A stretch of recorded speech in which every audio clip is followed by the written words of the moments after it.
Welcome to Season 7 of PuckTalkCS. I'm Matthew Mugno alongside Steve Murno. We've been doing this for too long now, approaching a decade in full. We took some time off when we went to college.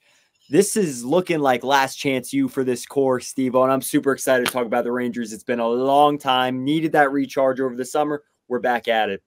Back at it and better than ever. And listen, Chives, I am so glad to be back with you for another season of Rangers hockey. This is a mega important season for the boys in blue for many different reasons.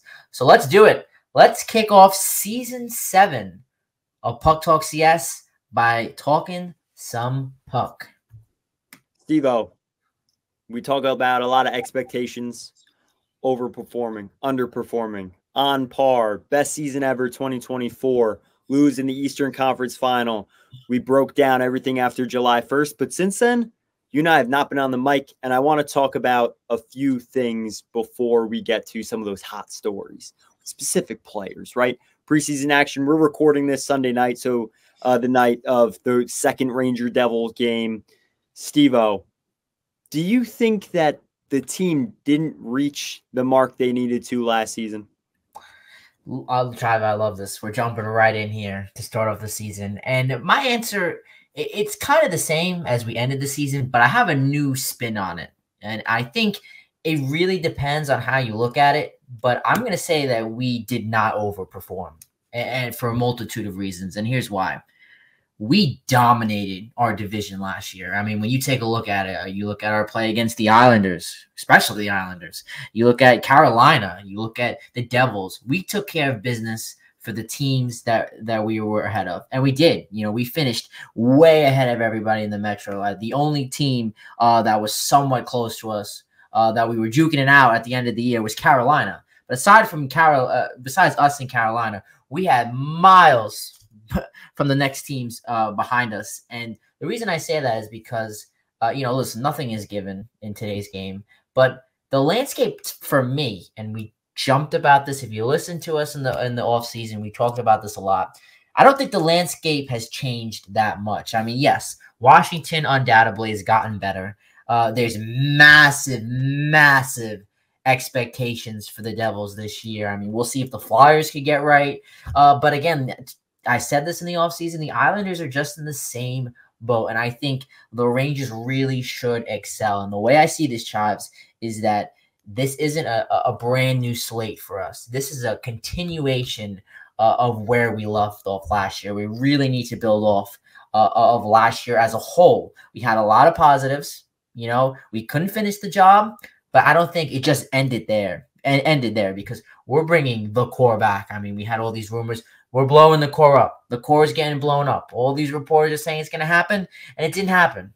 We're running it back with the same team. Yes, we have a few new additions, but this is mainly a run back. So, I mean, you could pick your poison, where we want to start and start delving into this. But I want you to jump in here first. I think, we set the bar last year, and we need to continue it this year. Yeah, it might be the recency bias of like the season starting. There's excitement going into this year, right? Like overall. But at the same time, I think like maybe I don't think they overperformed.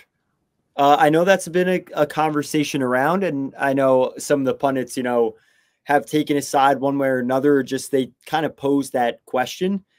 They had 55 wins, and I don't think they were their best. Igor finished fourth in Vezina. Yeah, 913, a 258. He had 4 shutouts, but we know that January stretch, the Rangers went 5-7-2.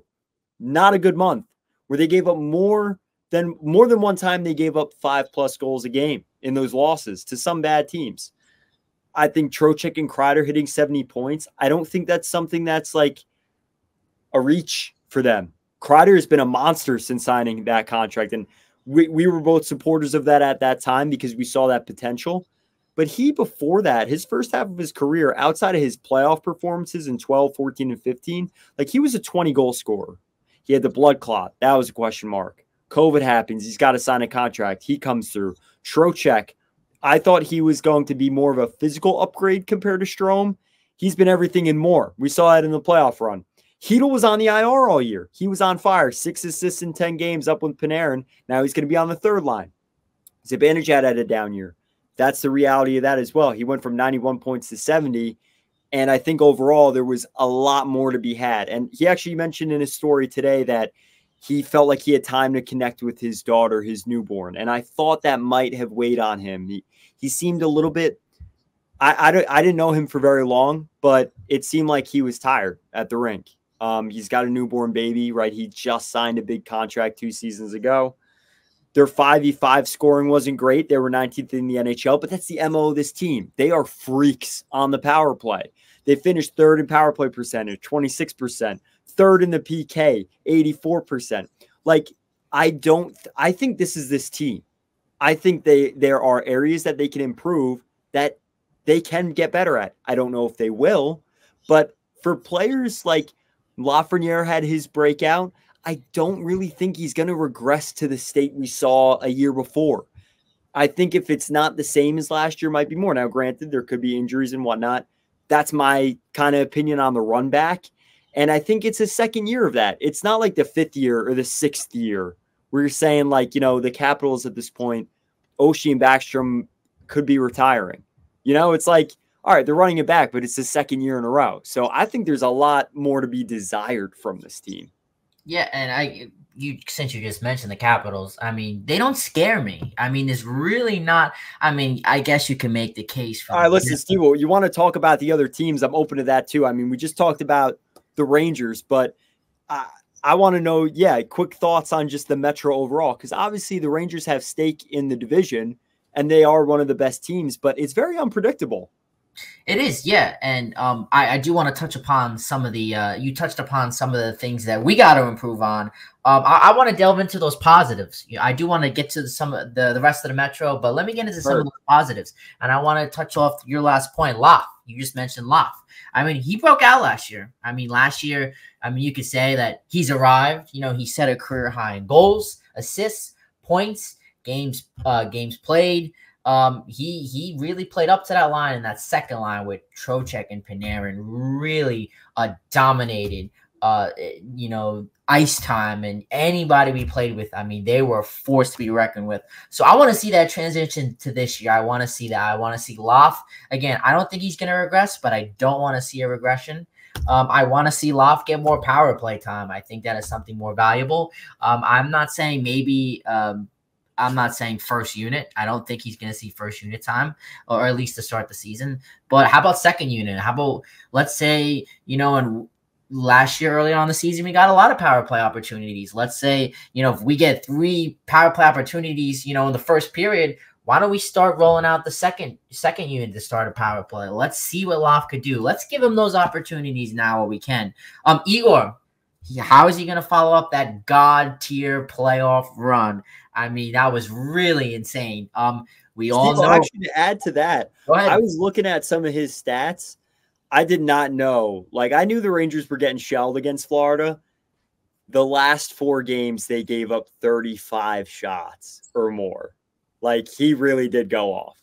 Yeah, he really did. And listen, you mentioned in your opening too. Listen, there was that January month span where Igor was just really off and he had a rough month. Are we going to see something like that in the beginning of the season this year in Igor again? I kind of want to move away. What are you going to get out of Jonathan Quick? Jonathan Quick was awesome last year. What are we going to get out of him? These are the same things that I want to carry over to this year. Will Cooley's another one. Unbelievable year last year.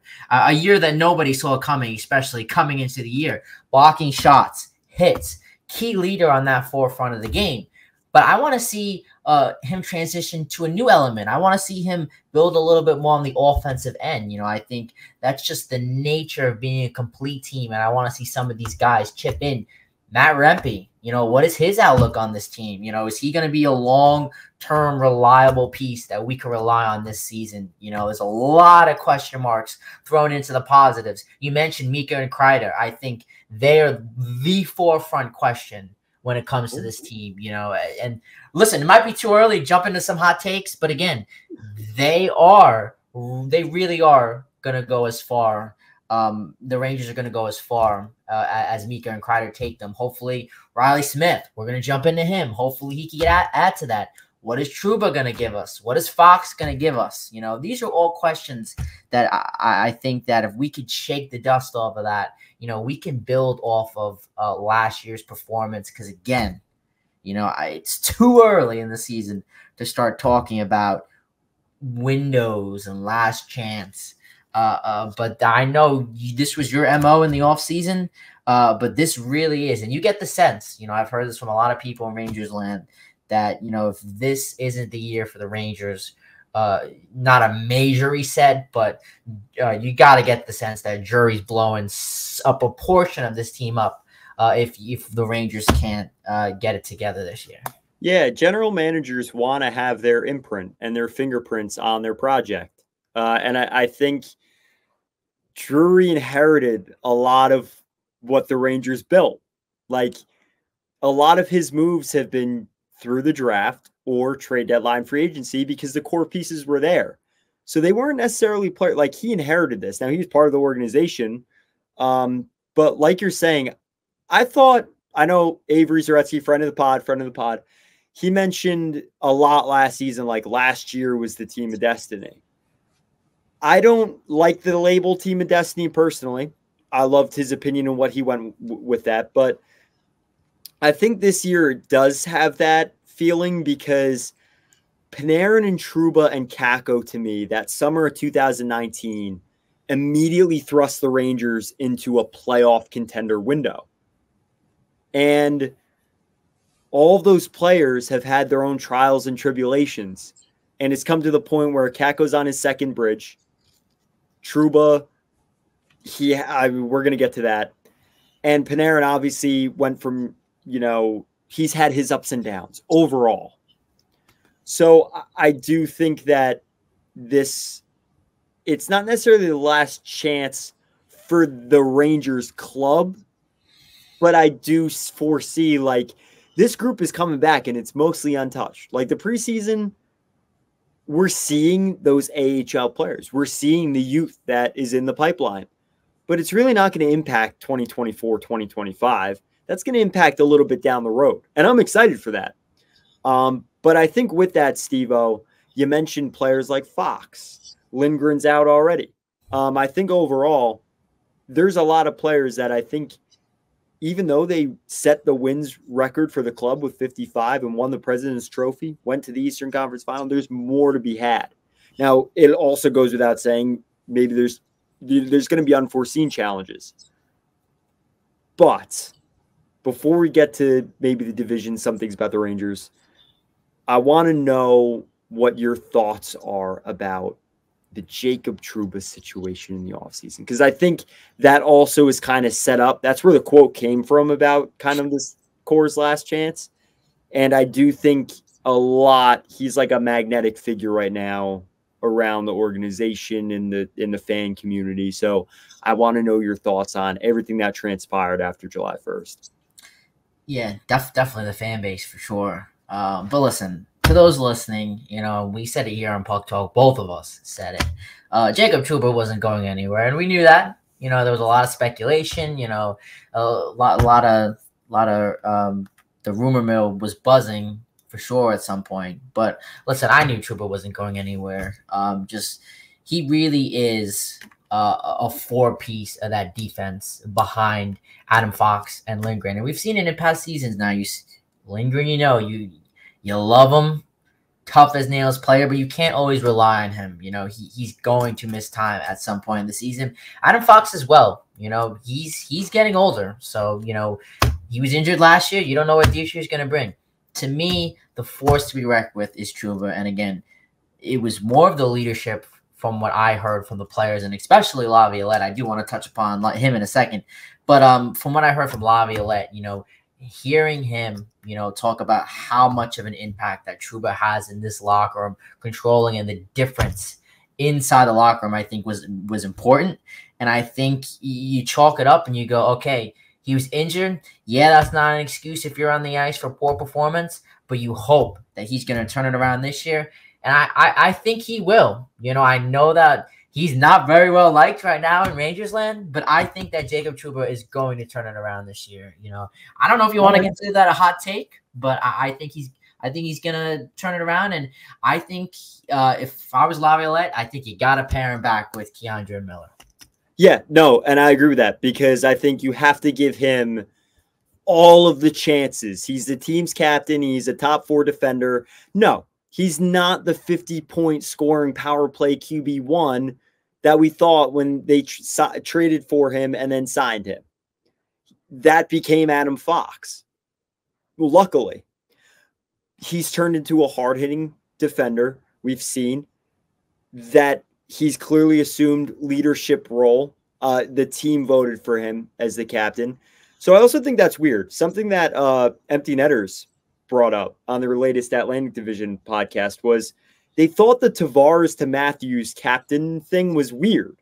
And I agree because I think there's a lot of fans that are anticipating like the Rangers would change the captain. Trouba has, 1 or 2 more years on his contract. I believe it's 2, but I think it'll probably be 1 if they don't win the Stanley Cup this year. With that, they're not taking the C off his chest when the room voted for him. And at least I know from experience, Kreider is not the guy that's going to talk to the media every single game or after every single loss. For 7 months, I talked to Kreider once. Other than that, he was talking to, like, if he talked to a single reporter that was, a generational, someone that's been there, a staple in New York.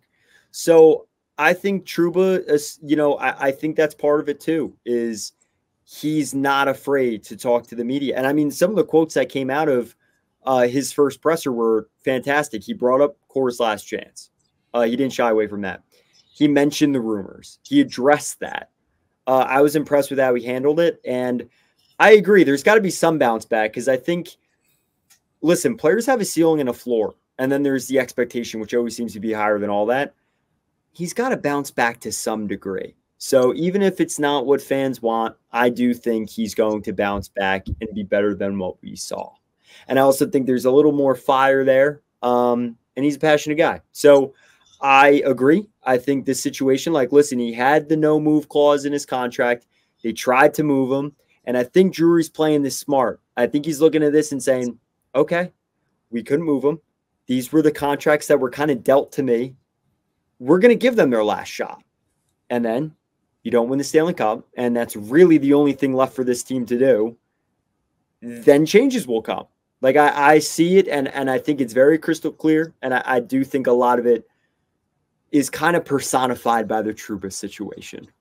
Yeah, and I think any rational Rangers fan, who's not thinking off of emotion will see that getting rid of Trouba isn't changing anything. All right, now we have one more D spot. We just lost Gustafson. He played a big role last year. I mean, I really think, and I hope I'm wrong, but I really hope we don't miss Gustafson because he stepped in and filled a big role, especially early on in the season. He was pivotal to why we had a lot of success. Even when Igor wasn't on his game, the defense stepped up big. And Gustafson, the one thing that I did value was his ability to step in and produce offensively, which I thought was pretty big. Especially when Fox was out. True, yes.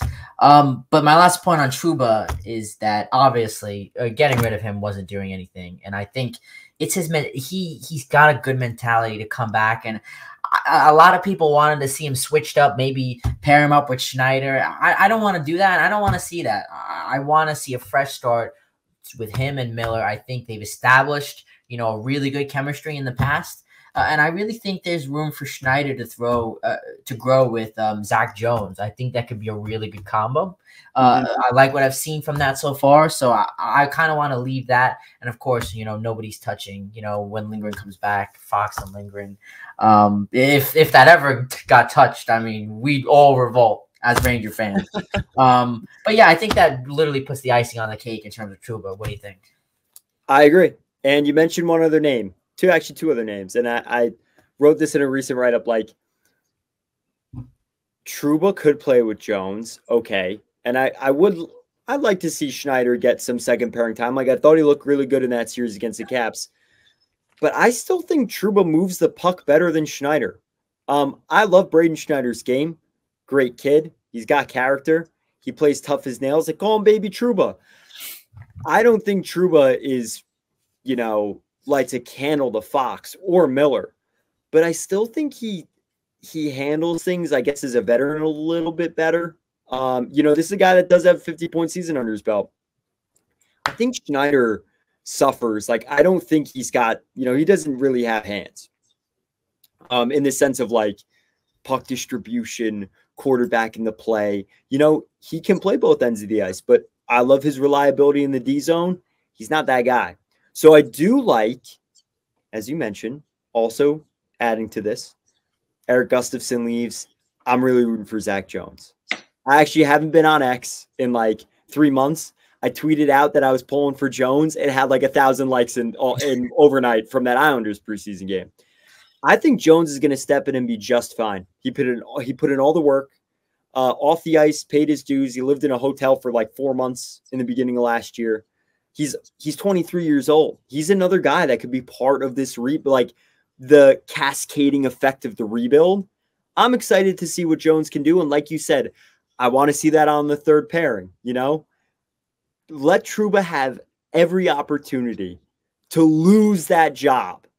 And then we'll see Braden Schneider at 22 years old or Zac Jones at 23 years old. But other than that, I like the idea of like the puck moving archetype like a Gustafsson and the Trouba archetype like Braden Schneider on your third pairing. That would be awesome. Why not? Yeah. I agree. I think that really, like you said, puts the icing, I think, on the Trouba cake. But what were you going to say, Steve? Yeah, I was gonna say last point. I agree with you. I mean, I want to see it. I'm jonesing to see it. But again with Trouba, -1. Yeah, ready. -4 points. But Trouba, we're not relying on him to score goals, and he's not a goal scorer. So that's not the element of the game that I'm looking for. What I'm looking for is his defense and his ability to disrupt plays, to cause odd man rushes, for us. And I think that he can. That's part of his game. He can do it. New slate. Let's get back to it. Let's switch over to, you mentioned, I want to get to your question about Metro teams. Let's take a step back, Chives, and talk about the rest of the Metro. Let's talk about the Devils, because I think they're number one. I think they were obviously favored to win the Stanley Cup as we stand here currently today. And they have massive expectations coming into the season. But I want to ask you, whose expectation do you think is higher? Do you think it's the Devils, or do you think it's us? Because as taking a step back, this is not the Ranger fan speaking to me. I think our expectation is higher than the Devils this year, considering our track record of these last few years. What do you think? Yeah, and this is where I agree, because the Devils and Rangers are at like a peak rivalry right now. Now, granted, the Rangers swept them last year and they had a losing record overall. But what I mean by that is like this year should be geared up to be another 4 intense hockey games between the Rangers and Devils. I think where you're right on that is after this year, the Rangers have question marks. It's like, this is the peak. Like, this is cup contention peak. Granted, that can change in next offseason based on how the rookies play, based on how AHL prospects play. But there's question marks. The Devils don't really have those. Like the goaltending issue, that's been an issue for them. And they now have a goaltender, whether Markstrom performs or not. Like there's going to be some question marks, but their core is going to be there for a little while. It's kind of like where we were a few years ago, where it's like, all right, we have 5 years of Panarin. Now you got 2. Like they still have a run with Hughes, a run with a number of players. Like it's not just him. For us, yeah, the Rangers have a guy like Fox locked up.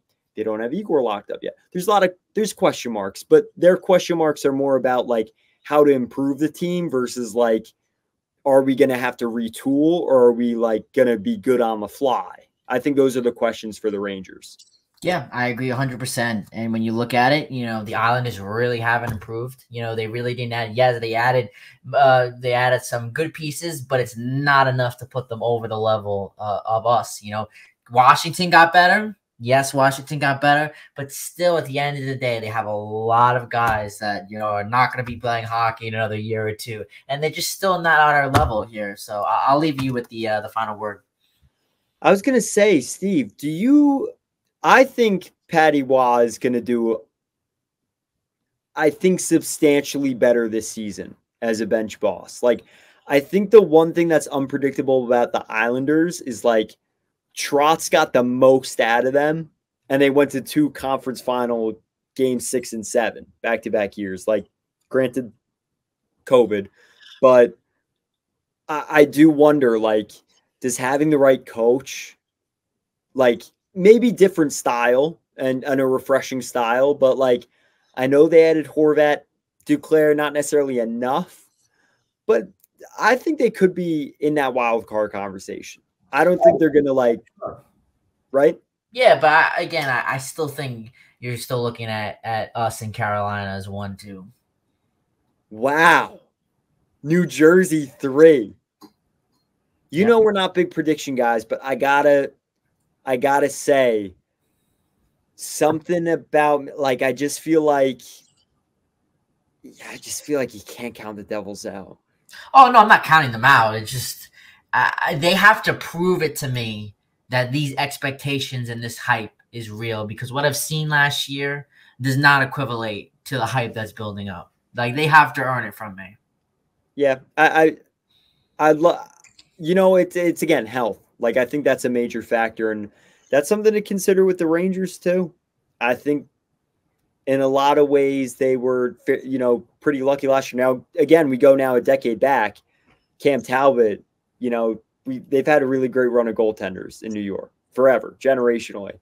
But to have Talbot step in when Lundqvist was injured, they still won the President's Trophy. So it kind of can go both ways with injuries, right? But I think it's a lot tougher to have injuries to your forward group. And you got to remember, Jack Hughes hasn't played a full 82 yet. I think that's going to be a factor for New Jersey.